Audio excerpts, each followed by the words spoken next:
I don't know if you guys consider me old. I don't feel old, but what generation are you guys called? Gen Z. What? Gen Z?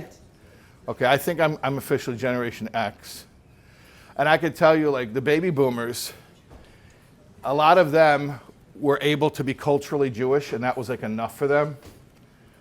For them, not for their kids. They weren't able to sustain it. They weren't able to transmit it. But like for a lot of the baby boomers, their Jewish identity had to do with cultural stuff. And that seemed to be enough to keep them feeling Jewish. What's interesting is that in just the past few decades, we see that unraveling, and people your age are not necessarily so enthralled by that which kept the baby boomers feeling Jewish. In other words, like I'll tell you something I've seen in my own lifetime. When I was your age, which I know sounds terribly like old to say when I was your age, but you guys are like 20 or so? Okay. So 30 years ago, when I was your age, if you wanted to stop a Jew from getting cremated, you would just say, well, the Nazis burned Jewish bodies and you're going to get cremated, and no one would do it. It would push a button. That was it. Or a tattoo. The Nazis tattooed Jews in the concentration camps, and you're going to do that to yourself, and that was it. That would be enough. Or you could say, I'll give you an example that doesn't invoke the Holocaust. You could say, well, what would your grandmother say? Right? And now, like, what would your grandmother say? I don't know. A lot of times the grandmother herself is not particularly observant or caring that much about Jewish observance, right? So I've seen, and I'm not that old, I've seen in my life a lot of the stuff that we used to conveniently rely upon to sort of invoke Jewish identity. It doesn't work on the people of this generation. Like, there was a button with the baby boomers that even if they came from a very assimilated household, they didn't, like the classic American experience, Hebrew school after school, 2 days a week, and bar mitzvah factory, Jewish education. But there were certain buttons you could push that, like, all of a sudden, that would get them feeling very Jewish. And often, I'll tell you, the most common instance where that emergency button would be pushed was to prevent intermarriage. And you could do that with the baby boomers. I'm talking about in my lifetime, you could say to people, think about your grandparents, think about the golden chain, think about your connection, think about the Jewish people, and you're going to stop all that, and it would actually evoke a response. It was a very powerful, I don't want to call it weapon, but it could shut down any debate and effectively get people to fall in line. And I don't know, you tell me, because I'm saying something about your generation, you tell me if I'm correct. Most of the things that used to just immediately inspire people 20, 30, 40 years ago, today it's like, why are you telling me this? Like, why do you think I care? Why do you think this is particularly important to me? Is that an accurate assessment of today, or is it not as bad as I thought? Or it is as bad as I thought? I don't have to use the word bad or good. Is that what it is? Okay, all right. So I want to tell you something. I'm actually happy about this. First of all, what choice do I have? Like, I'm going to go cry. But also, Hashem knows what he's doing. Hashem runs the world. And Hashem has an end game here. There's a point to all of this. And we know, as Jews, that history culminates in world peace and perfection, what we call the era of Mashiach. So everything in history, in some way, even if it doesn't appear to be linear growth, somehow it's getting us closer to that destiny. So everything in some way has to be progress. So how is this a good thing that we don't have those buttons to push that will just trigger even the most assimilated Jew to suddenly feel connected to the Jewish people, and we don't have those convenient triggers anymore. So I'll tell you what I think. We are being forced to go much deeper. Much deeper. I have a friend who was, I won't say which campus it was, but I'll tell you it was in the Pacific Northwest. And he had a Chabad house there, and they used to have Friday night matzo ball soup. They stopped doing it. Now, like I said, a lot of people here from England, from Australia, and like I said, your assimilation is 10, 20 years, in a good way, behind. So you probably know what matzo ball soup is.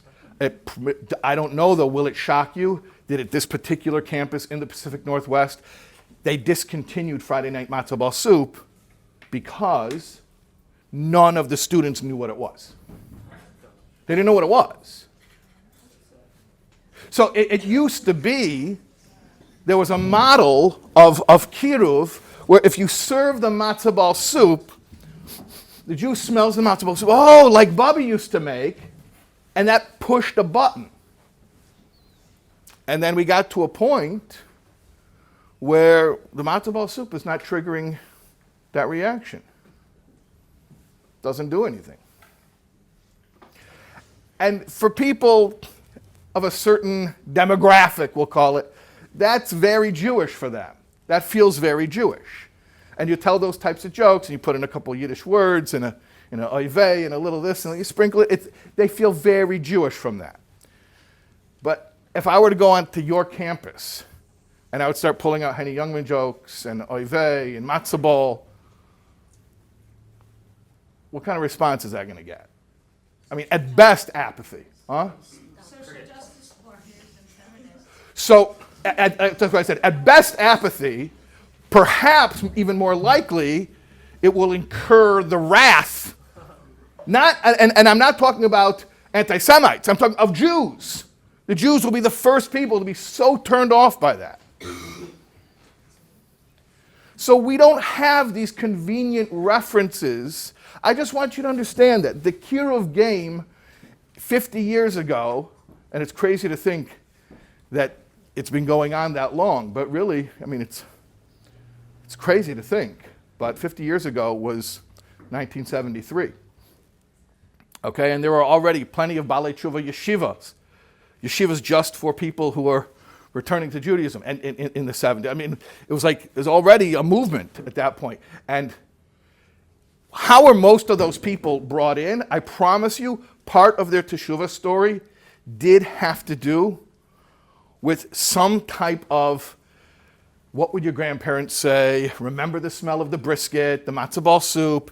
There was some level of your family, you've come home, that warmth of that identity, finding your tribe, which is so wonderful. And it's a real thing. But in 2023, how many Jews have enough of an association to even a recollection of an observant Jewish ancestor that these things would even have a meaning to them? So like I said, I'm not going to be sad about it, because first of all, what's the point? But second of all, like I told you, Hashem knows what he's doing. So what are we left with? What are we left with in 2023, almost 2024? What are we left with when we want to speak to a Jew and arouse in them that deepest feeling of Jewishness? So Baruch Hashem, in today's day and age, we have finally been forced to go to the deepest, most spiritual truth, that Jewish identity is a metaphysical condition. We cannot speak of Jewish identity without speaking of spiritual truth. Because ultimately, what makes a Jew Jewish is not ethnicity or culture or the language you speak at home or the passport that you hold. It's not even your level of Jewish observance, because unfortunately there are plenty of Jews who Torah defines as Jews and they do not observe Judaism. So it's none of those things. What is it? It is an inherently spiritual definition. In other words, why are you Jewish? Because your soul is Jewish. There are other souls. Jewish souls are Jewish. Now, what's a Jewish soul? What's a soul? Well, let's start like this. A soul is not a body. A soul is not a body, but a soul needs a body. What's a body? A body is a container for a soul. A body is a vehicle for a soul. A soul is a mission, is a purpose, is a function. It's very abstract, right? Purpose, mission, those are not physical objects. There's what a thing is, what it is, and then there's its function, how it's used. So there's the what and there's the how. You can call it the physical and the spiritual. So the soul is not what, it's not the thing, it's not a physical object, it's the how, meaning it's the purpose of your existence. It's how you use your existence in the way that it was intended to be used. So your soul basically means your purpose. But your purpose can only be accomplished in a body. So your purpose comes down from this abstract spiritual realm, which you can call heaven, and experiences embodiment. It comes into a physical container or vehicle called a body, so it can accomplish its purpose. And what is your soul, which is a spiritual being? What is its purpose that can only be accomplished through embodiment and can only be accomplished in the physical world, on the physical plane? Soul came from heaven down to the physical plane. Why? To make the physical world holier than heaven. Think about that. I'm sure you heard of Maimonides. Yeah, everyone heard of Maimonides? Okay. The hospital. There's a hospital, Maimonides. Okay. All right. So, you've heard of the 13 Principles of Faith? Okay. It might be worth explaining. I'm not sure everyone has heard of Maimonides. Okay, so they're being polite when they're nodding? Yeah. Okay. The English people. Okay. Maimonides was one of the great Jewish thinkers, and he codified something called the 13 Principles of Faith, which are basic beliefs that are central to Judaism. Like the belief in the oneness of God, for instance, or the belief in the divine origin of the Torah. Okay. One of the beliefs, core principal beliefs that the Rambam mentioned, in Hebrew we call them the Rambam, but Maimonides in English,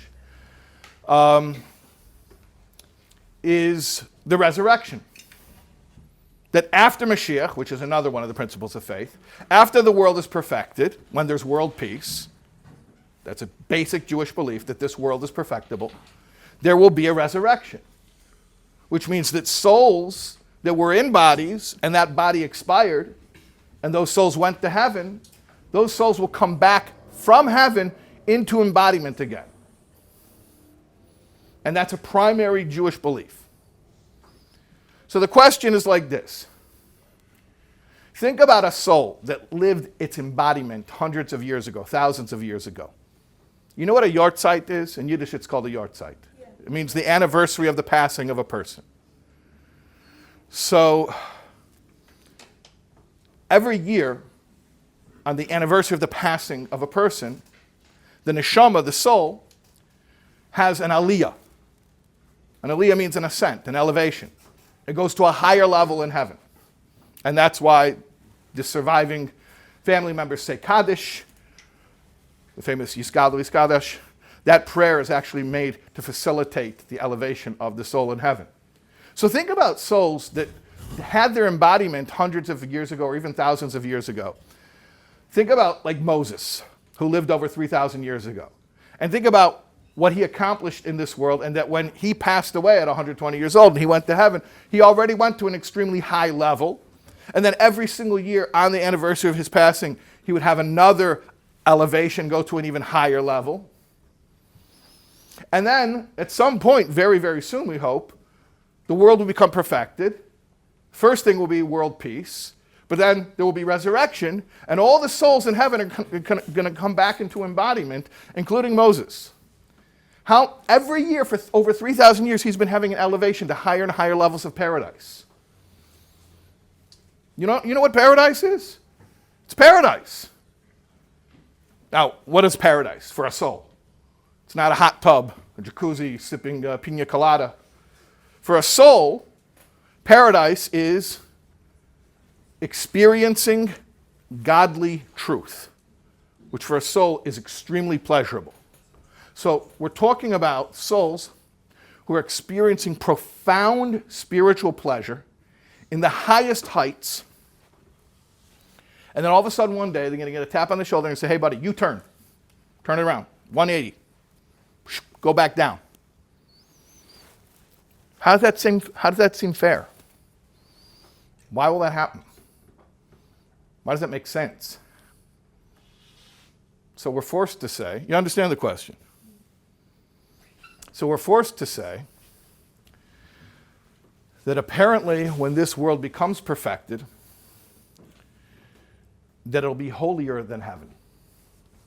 And when that happens, a soul that's been going to higher and higher levels, at that point, the only way to go higher will not be to go to another level of heaven, but to come to the physical world, because the physical world will be the ultimate level of spirituality. It's a crazy concept.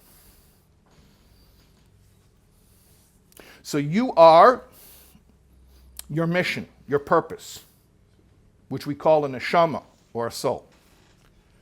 That mission or purpose could only be accomplished here in the physical world, in your physical container called your body. What is your physical mission? To perfect the physical world and to make this world holier than heaven. What are the mechanisms by which you accomplish that? The 613 commandments. The 613 commandments are behaviors. They're not meditations, they're not ideas, they're not feelings. Now, to be sure, there's a concept called kavana, which means intent. And when you meditate and you study and you learn about the deeper meaning of a mitzvah, then you'll have greater kavana and you'll have greater feeling with which to infuse your behavior. But the bottom line is the behavior.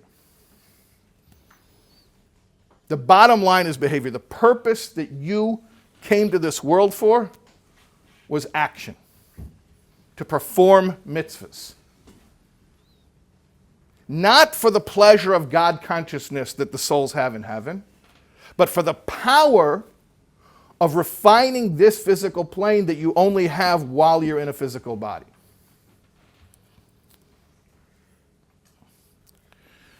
I had a friend, dear friend, who's since passed, who was a Buddhist priest. And I used to study Torah with him every week. Now I'm going to give you one guess. One guess, get it right. Why did I study Torah every week with this Buddhist priest? Go for it. Of course he was Jewish. That is correct. You got it. He was a nice Jewish boy who went to Hebrew school in Metairie, Louisiana. And he was a genius. He had a PhD in philosophy from Princeton.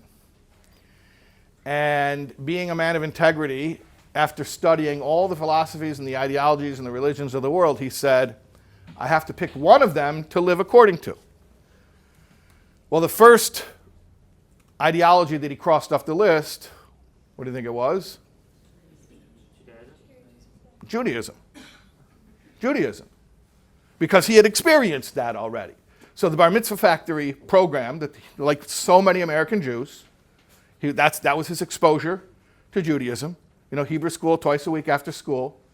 And what he was exposed to was just not very deep, it was not very stimulating, and it was certainly not spiritual.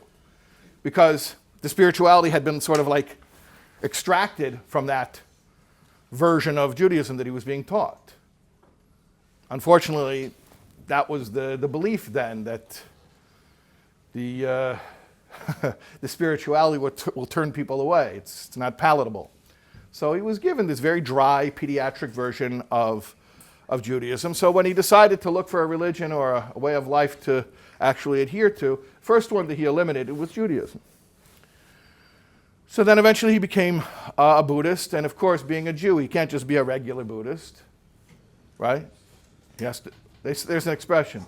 The Jews are like everybody else, only more so. Right? So he can't just be a regular Buddhist. He has to be the Buddhist priest. So that's what he did. And when I met him, he wasn't well. He had an illness which eventually he succumbed to. But we used to learn Torah together once a week. And I remember one time we were studying together, and I'll tell you what a genius he was. That he was a type of a person, and I would say I've only met a few people like this, and maybe even I would put him in a category unto himself, that when we would learn even the most mystical, abstract concepts, not only would he immediately be able to pick up the concept and converse fluently about the concept, he would be able to make jokes about the concept that were actually funny. Like that to me is a level of genius. So we were studying, and I remember what we were studying. We were studying Shara Yichud Ve'amunah, which is the second volume of Tanya, which is one of the main Hasidic texts. And the second volume is about cosmology. It's about the origin of the universe and the nature of created existence. And it's deep stuff. So we're studying together. And I don't remember what I read from the text. I used to read the Hebrew and translate it in English. Interestingly, by the way, he was a translator himself. He was the world's foremost translator of Tibetan scripture. At any rate, so we're studying, and I don't remember what I read. But all of a sudden, he starts going, "That's radical!" And he said it like that, very emotionally. And like I told you, he wasn't well when we were studying together, so he was normally very subdued. But all of a sudden, he became rather animated. He says, "That's radical!" I'm thinking, okay, what's radical? This is deep stuff. A lot of these concepts are deep concepts. And then he says it again. He says, "That's radical!" I'm like, okay, yeah. But then he says it again. That's radical. Nobody says that. Nobody says that. Nobody says that. Only you guys say that. That's totally radical. So now he's got my interest, because I'm thinking to myself, we just read something. He's telling me it's radical. Nobody says it. Only you guys, which I don't know if he means the Jews or the Chassidim or whatever, I don't know. But he's saying that I just said something that nobody else says, and I didn't even know that I had just said it. So when that you know what an expert blind spot is? When you become oblivious to something that's so ubiquitous in your area of familiarity that you don't even notice it. So I sort of perked up my ears. I'm like, okay, what's this radical thing? Because I didn't know I said anything that was particularly like a bombshell. So I said, what's radical? But he kept saying, that's radical, nobody says it. I had to wait like a good couple minutes for him to calm down. So finally he calms down. And remember, I told you that his path was that he explored every ideology, every philosophy, every religion. So when he says, nobody says this but you, he's not just some dilettante who studied a couple of books on philosophy. he knows what he's talking about when he says that there's a belief that's unique or idiosyncratic or unusual. I mean, he knows what he's saying. So I'm really, really eager to hear what he's going to tell me is this radical concept that's apparently uniquely Jewish. So he says, nobody says it, that's radical. This radical finally calms down. He says, I remember it so clearly. He says, some people believe the phenomenological universe does not exist, it's an illusion. The phenomenological universe means the physical world. This plane of existence that our five senses take in the stimuli from, and they process that as reality. You know, what the empiricists believe is the end-all and be-all. But the phenomenological universe. So he says, some believe the phenomenological universe does not exist. It's an illusion. Others believe that it does exist, but it is a stepping stone to a higher reality, a spiritual plane, which is the ultimate reality. But nobody says that the physical world is the ultimate purpose of it all. Nobody says that, but you guys, that is radical.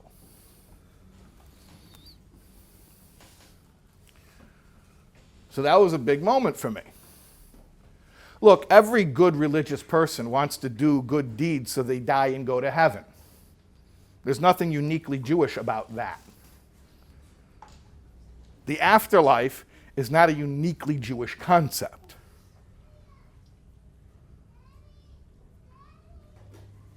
The idea of the perfectibility of the physical world, that the Messianic era is not an afterlife, but it is this physical plane in its perfected state, that's unusual. My friend said, uniquely Jewish. In other words, you can find atheists or humanists who will tell you that the only purpose of life is here in this world because they don't believe that there's anything but this world. And on the other extreme, you can find religious people who will tell you that the ultimate purpose of being in this physical world is what's going to happen to you for eternity in the spiritual world. But go find a belief that says there is an afterlife. Moses' soul has been elevating there for thousands of years and is on the highest planes of that afterlife. And yet there's going to come a moment very, very, very soon where Moses' soul and all of the lofty souls from the loftiest levels of heaven are going to come back down here because the physical plane is going to be the ultimate reality.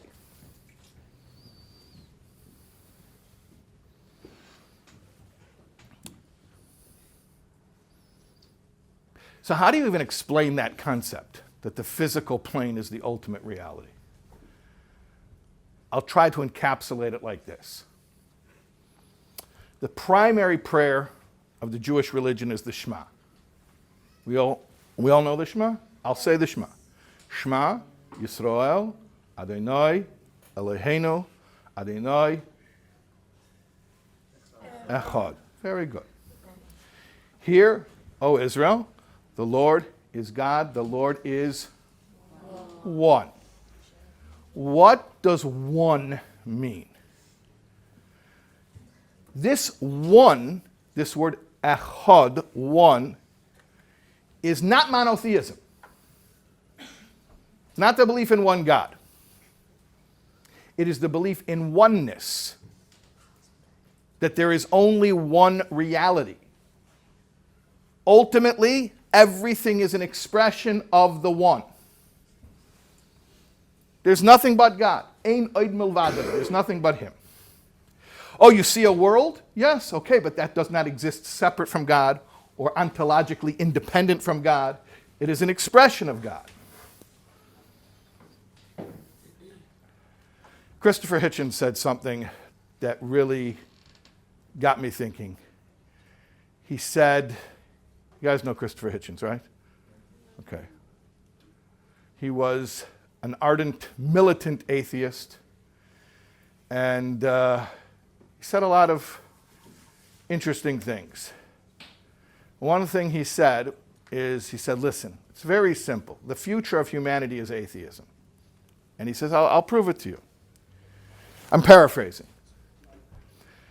He says, man used to believe in many gods. Then he came to believe in one God, right? So first, most primitive cultures were polytheistic, and then monotheism came along. And ultimately, they'll just narrow it down one more God, and humanity will be atheistic.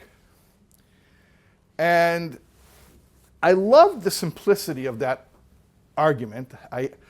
I have a special affinity for any argument that will take a complex idea and recognize some consistent underlying pattern. And so the argument, or the formulation of the argument, was very compelling to me. I enjoyed it. Now, obviously, I didn't agree with the conclusion, but I was forced to figure out why I would reject the conclusion. You follow what I'm saying?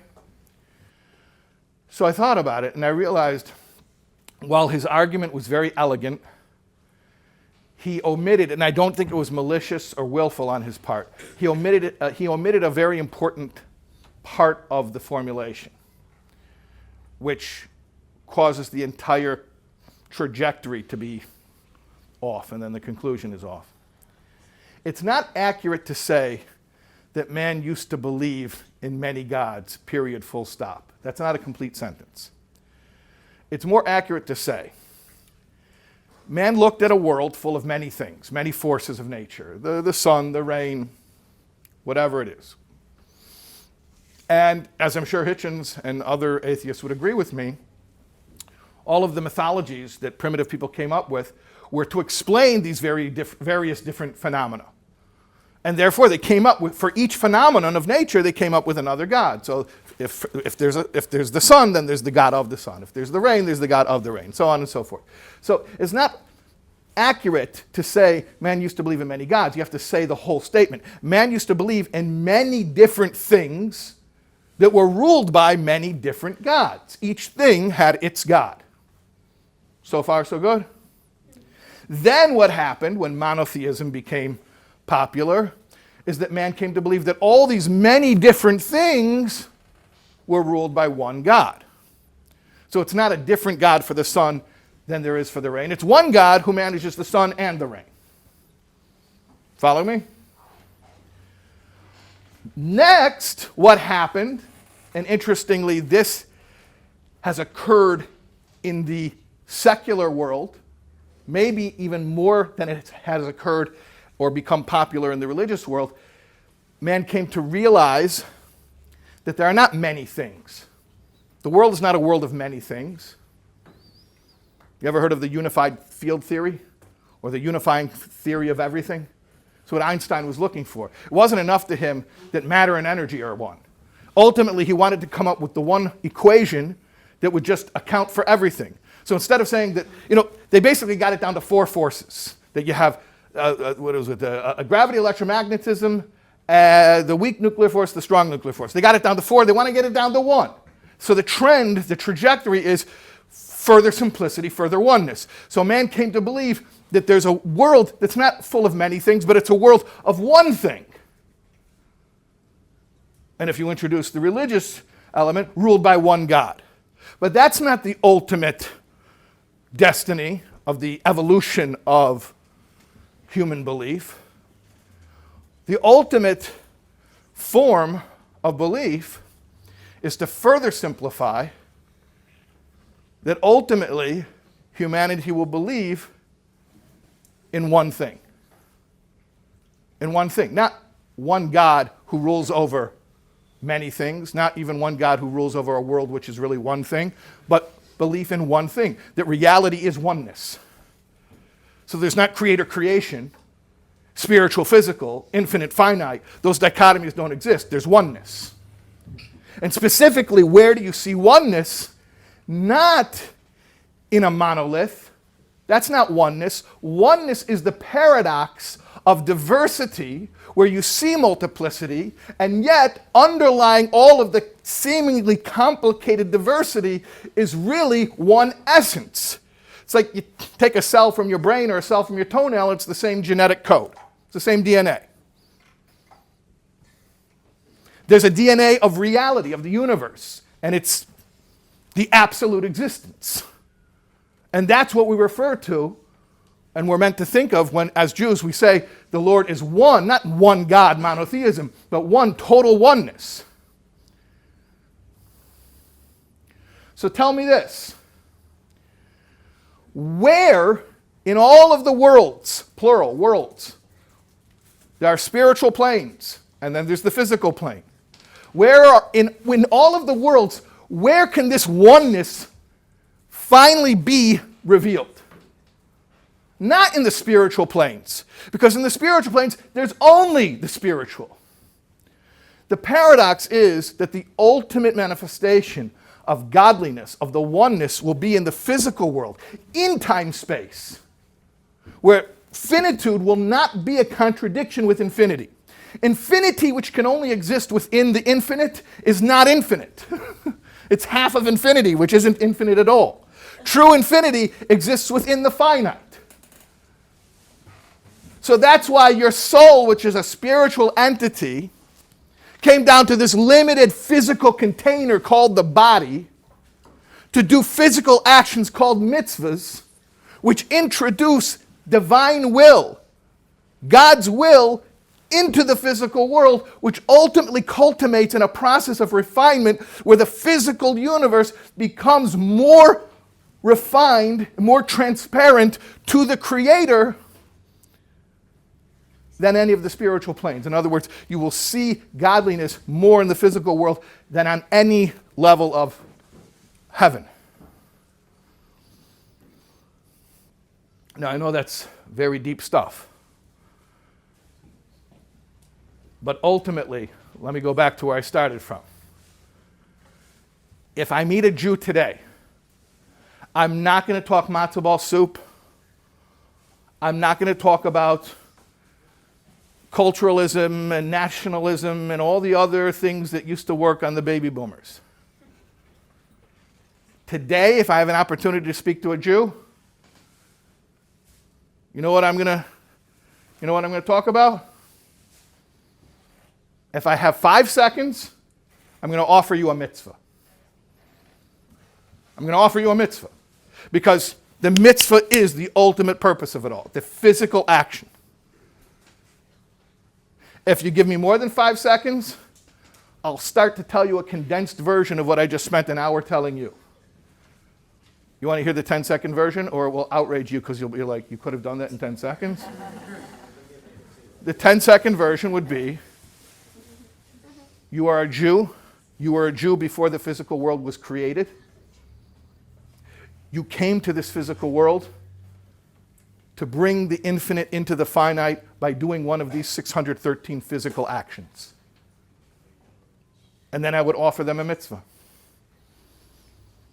A practical act that can be done with your physical body in time, space, at this place, at this time.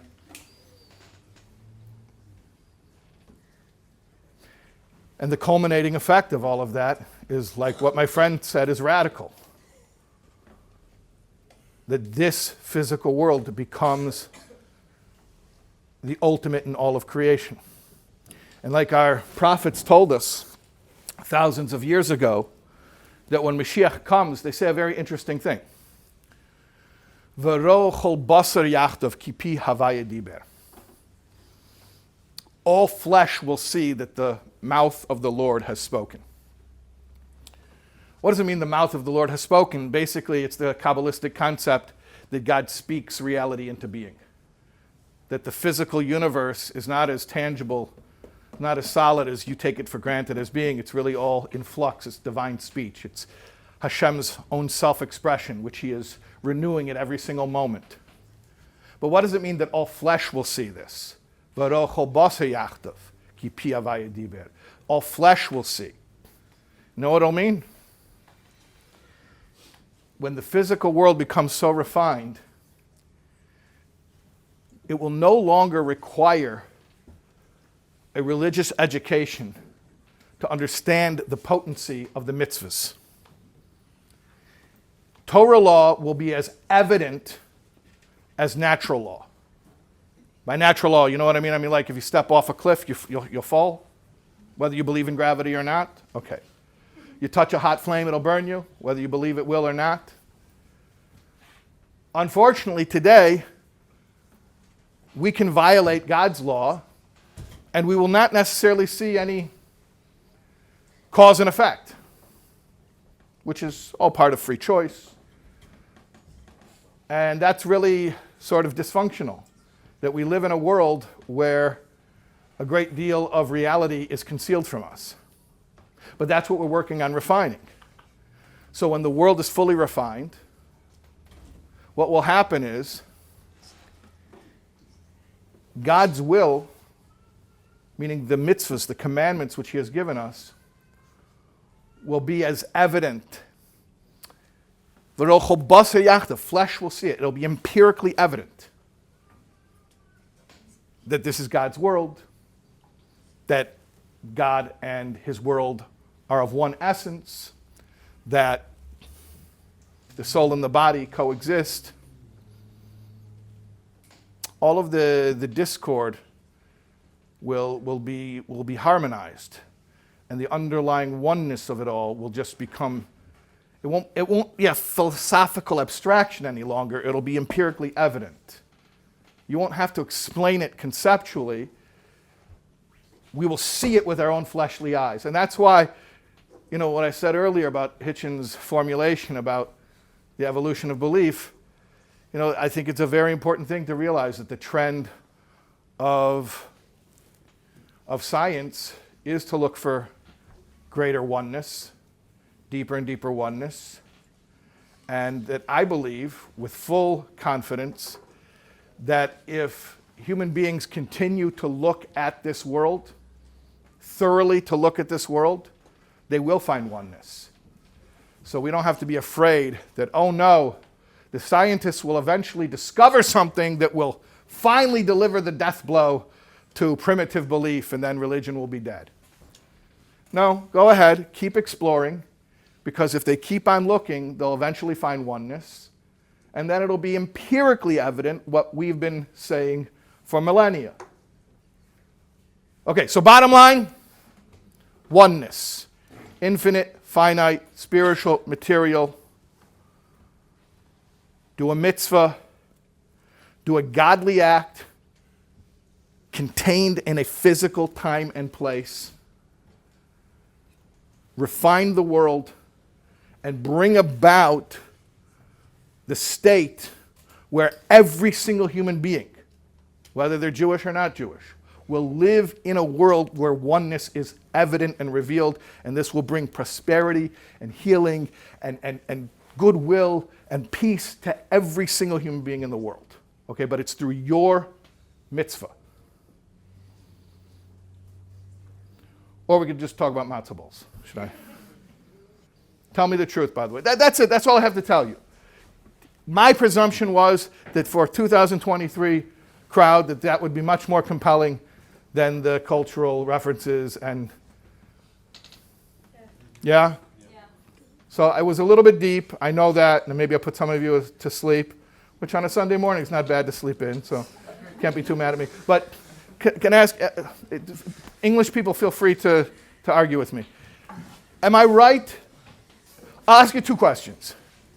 One, am I right to say that those cultural triggers that worked on the baby boomers aren't really so intact today? Yeah. Is that true? Okay. Am I right to believe that the mystical, metaphysical arguments are probably all we have? Yeah. Yeah. So you're okay with this? Yeah. Okay, so can you do me a favor? Really, I'm asking you a favor. Take my very long-winded, abstruse way of presenting this concept, go back to where you came from, and condense this concept into your language. Can you do that for me? Not for me, for the world, but can you take this very abstract, lofty spiritual idea and translate it into a way that's authentic to you and go back to your place and convey it over there? Do I have 3 people who agree to do it? Who will agree to this? 1 person? 2 people? 3 people, we can change, 4 people, okay, we can change the world just with that, and the 4 people who agreed to do it now, you convince the rest of the group to, okay.